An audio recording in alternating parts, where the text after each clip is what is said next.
all day hell. Oh, if I need a C-section, fine. Do the C-section. It's like, get this over and done with. What is going on?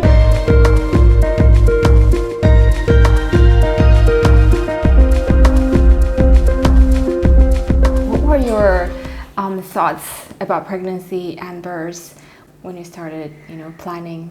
I didn't really have anyone around me that had experienced it, at least not anyone close to me, and I was certainly the first one of my friends to have a baby, so I'd never thought much about it. I knew that I wanted children, Yeah. and I really felt that I wanted to be a mother, but other than that, I'd never thought anything about pregnancy or birth at all. How did you prepare for your pregnancy? Was it planned? It was planned. It did take a little bit of time to fall pregnant. I did have, or at least maybe I still have, polycystic ovaries, so it did take quite some time, and I was quite anxious about it because I never really had regular cycles. So, what is polycystic? How did you say? Polycystic ovaries. It's when you have cysts in your ovaries, and it's when the egg actually releases, but it never goes from the ovary out into the fallopian tube and out with your period. So it does mean that you can sometimes not get a period, and it can mean that you have difficulty conceiving because you're not regularly properly ovulating.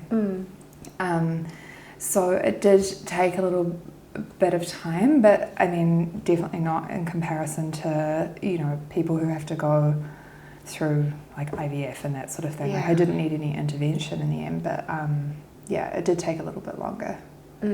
How long did it take? It took maybe like 7 or 8 months.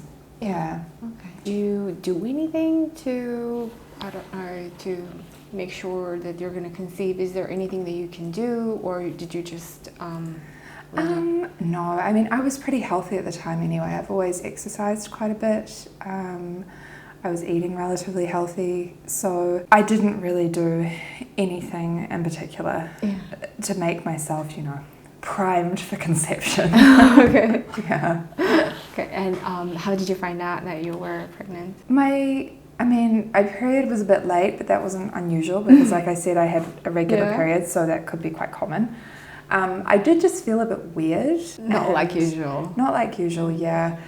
That was for my first birth anyway, but for the second pregnancy, I knew very quickly actually because I felt sick almost straight away. My period was about a week late. Yeah. And I was just like, I've had this feeling before, like I 100% know what's happening, and that was not planned, so that was really a definite change. Wow. Yeah. Interesting. So your first pregnancy, did you have any nausea? Yes, quite a lot. Yeah? Yeah. In the morning or throughout the day? Throughout the entire day. I always joked, well, not joked, I was kind of angry about it, but I was always curious why they called it morning sickness, because for me it was 100% not morning sickness. It was like all day hell. Yeah. It was only for about the 15th or 16th week was when it went away, but that was still quite a long time for both pregnancies. 15th week? Yeah, the 15th or 16th week of pregnancy. Okay. Right. Yeah. So it was just about, when did it start though? Around about 6 weeks for my first daughter, but I think a bit earlier for my second. Okay, so around 1.5 and 2 months you had intensive nausea. And then did it go away, or was it just milder? No, it did go away. Oh, okay. Yeah. But I would say it was pretty, I felt extremely ill, and I lost quite a bit of weight, for me anyway, with both pregnancies. I lost around like 5-6 kgs in the first month. Yeah. Because I just couldn't eat anything. A lot for 4 months. Yeah. And smell was really a massive trigger for me. Like, I know. Smells were really big. But you were working at that time. What did you do? Yeah, I worked a lot in both of the pregnancies. But how with all these, morning sickness? Honestly, I don't really know, looking back on it. I mean, I think the thing is that my first and second pregnancies were really, really different in terms of circumstances, right? I mean, you know this as well.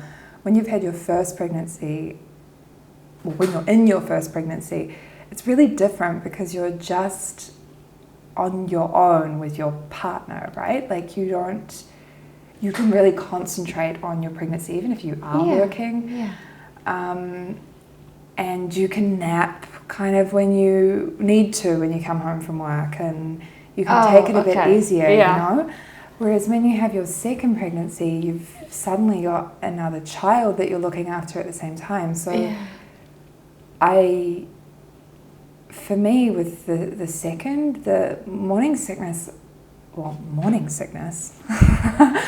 I just had to get on with it. And I would say I really felt the most sick in my second pregnancy, but because of COVID. What do you mean because of COVID? Well, I was looking after my, I mean, I found out I was pregnant literally as we went into our very first COVID lockdown. Oh, God. Right? When no one left the apartment at all, remember? Like it was... Yeah. My second pregnancy was really COVID from start to finish.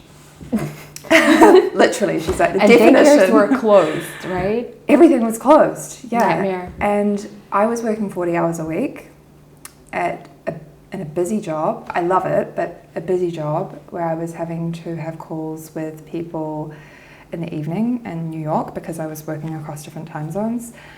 And I felt so sick, but I was also, as well as working 40 hours a week, having to suddenly look after my 1-year-old daughter at the same time. So all I can describe that first trimester with my second is just hell. It was really horrible, being so sick, but just having to do stuff at the same time. So basically you were feeling really sick. Mm-hmm. You had a 1-year-old to look after, you had a full-time job, you had no daycare. Yeah. How did you do all this? That's what I mean. I think I blocked it out from my memory. Genuinely. I think I was just like, I really counted down the days, and I just didn't have time to dwell on it. I know that sounds really kind of stupid, but I just couldn't do anything about it. Like, yes, I could have taken time off, but at the same time, you know what it's like, if you're that early in your pregnancy, you can't really tell your employer that early. Yeah. I know many people do, and I think that's great if they feel comfortable doing that, but I didn't feel totally comfortable doing that. Yeah. Keeping in mind also I'd only really been back at work for just under a year from my previous birth, so I felt a bit weird about taking too much time off. But like, how did you feel when you realized you were pregnant? I mean, we were really excited. I remember looking at Simon and we were both just kind of like, oh, shit, you know, like this is kind of a bit scary because they are quite close in age. But also it was a weird time because of the pandemic. It was kind of like... Oh, it was already when you find out? Yeah, I found out when we were in the first lockdown. Oh, okay. So I remember just being like, do I book an appointment with the doctor? Like, what do I do? Oh, wow. Yeah. Crazy that you have no idea. Because everything is in chaos. Of course. Yeah, so I didn't really know what was going to happen. But, I mean, it was fine. Yeah. Yeah. Okay. All right, so your first birth. Mm-hmm. How did it start? What was the labor like? And I naturally went into labor on the 39th week in one day. Okay. Because I think a lot of people really do prepare for birth, and I did to an extent. So I did listen to a little bit of hypnobirthing in my third trimester. What is that? Hypnobirthing is, oh goodness, I wouldn't be a great person to explain it because I only really did it towards the end, and I think proper hypnobirthing happens quite early on so that you can really practice the techniques. But it's basically practicing relaxation techniques to help you in childbirth so that you can have a more natural natural birth. Really, I just did, I listened to some hypnobirthing podcasts just to kind of get in the mood. Yeah, relax myself. I wouldn't say I applied it in a way that would be considered strict hypnobirthing. I think I did it more, I chose some more practical applications like visualizations that I could use during birth that might help me to relax quite quickly. And also the positive affirmations, you know, I am capable of giving birth to this baby, that sort of thing. And I would just listen to them as I walked. I did a lot of walking in my 3rd trimester, so that was really the extent of the preparation. And I think it was really helpful because I did feel quite confident that I could do it. I also listened to a lot of positive birth stories from both like on YouTube and on podcasts of women who had had good experiences in birth, and I felt that that was a really good thing to do for me because I felt like, oh, if all these other women can do it that way, then I can too, provided all the circumstances you know, and it falls into place, because you know what birth is like, you can't predict what's going to happen. And maybe that also led to my lack of preparation in other ways, because I think a lot of women create a birth plan. You know, they know where they're going to give birth, they know what they want, what they don't want. Like, I want an epidural, I don't want an epidural, and those kinds of things. I want to give birth in water. And you didn't have any? Definitely not. I think I had a non-plan because I am someone who doesn't really like a very strict plan, and that's in lots of areas of my life. If I have a very rigid plan, then it actually gives me more anxiety than having a plan. Okay. Sorry, than not having a plan. Yeah. And because I felt that birth was so out of my control in terms of how it went, like I really couldn't control any aspect of it other than how I responded to what was going to happen, I felt that it was better just to have, well, I'm going to go to the hospital and whatever happens, happens. I signed all the consent forms that they gave me because I didn't care. I've never been through this before. If I need a C-section, fine. Do the C-section. Like, if I need drugs, cool, just give me the drugs. Like, I never had any firm plans. I love that. Because I wish I was certainly had really, really good outcomes for both pregnancies and births. Yeah. I was really fortunate. I don't know if that attitude helped. Maybe it did, because I certainly turned up to the hospital relaxed. Mm-hmm. But I also think there's a lot of, yes, it could be personality, but it could be other things, you know. I trained in healthcare myself, so I have a very high level of trust in medical professionals. Mm-hmm. I feel very safe in a hospital environment, mm-hmm. and I would not be someone who would tend to question what's going on. Mm-hmm. And that's just me and the way I am, and maybe because of my training too. But I think for anyone who doesn't have that background and might be more skeptical or scared of what's going on, or just unfamiliar with it, they wouldn't go in feeling as relaxed as I maybe would. So yeah, it could be personality, but it could just be experience. Mm-hmm. Yeah. So how did your labor start?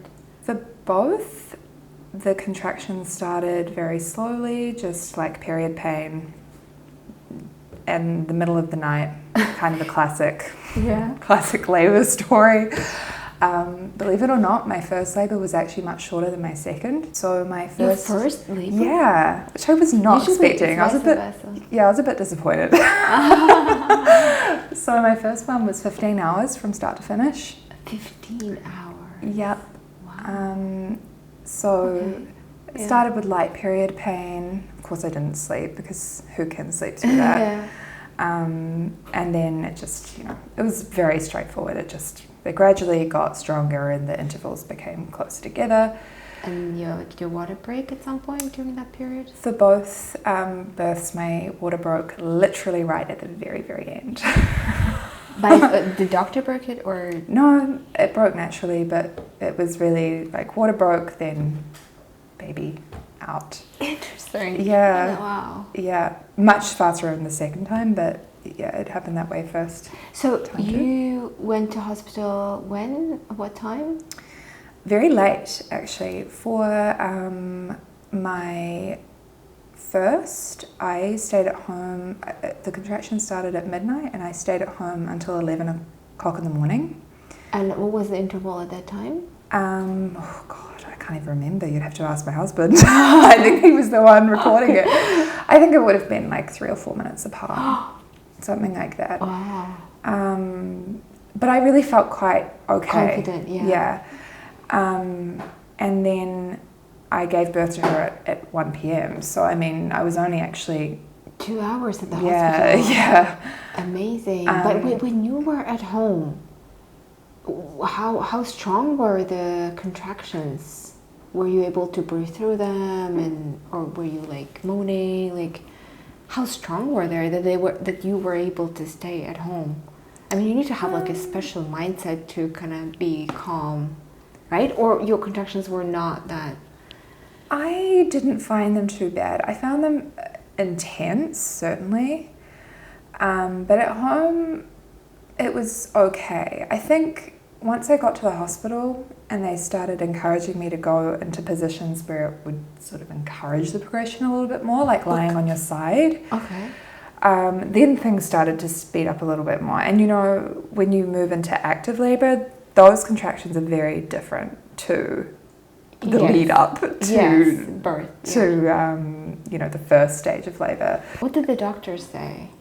Oh, I can't remember. Were they just like, okay, take your time? Yeah, they were extremely busy for the first birth. They really didn't have a lot of time at all, but when I turned up I was already 7 centimeters dilated, so I'd done a pretty good job at home. I'm impressed. Yeah, so really it was very close to the time of pushing. Wow. And that took a long time. But with my second, I had already been in labor for about 16 hours before I went to the hospital. This is what I mean. It was like much longer. And when we did finally go to the hospital, my contractions were 2 minutes apart and I was 1 centimeter dilated. 1 centimeter? 1 centimeter, yeah. Oh, it's just like the difference between your 1 year, one and a half? 1.5 years. 1.5.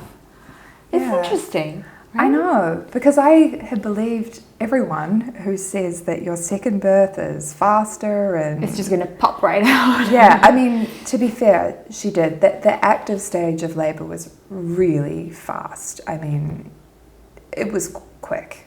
I don't even know how long it was. I didn't even really look at the time, but she came out very quickly. But the lead up to it, like the actual from when contractions started, it was much, much longer. But it was bearable for me because I'd been through the experience before and I kind of knew what was happening.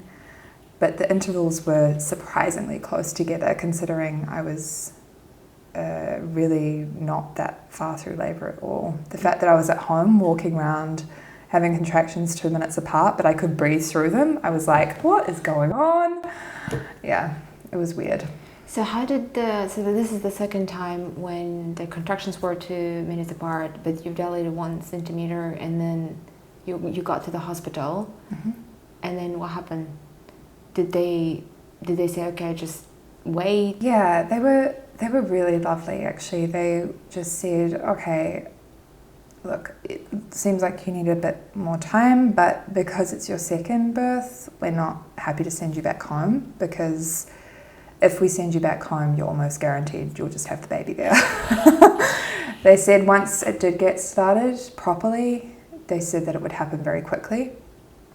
So they sent us for a walk around outside. Keep in mind this was like winter, it was freezing and it was at like 10 o'clock at night. So we were walking around in these woolen coats. But this is Maria Heim's home. Yeah. You were not offered a bath? I did. Once we got back, I was then offered a bath, which was really lovely. And did you feel like it helped a little bit to elevate the pain? I wasn't really worried about pain relief, to be honest. Like, no, I mean, really, I'd done it before. So I knew that I could tolerate whatever was coming. So I didn't really care about that aspect. I just wanted the baby out. I was just feeling impatient. You know, it's uncomfortable. And I just was like, get this over and done with. Like, for how long do I have to wait for this baby to decide to come out? Yeah, so I had the bath, and then once I came out of the bath, it was really quite quick from there. Labour was a lot messier than I had anticipated.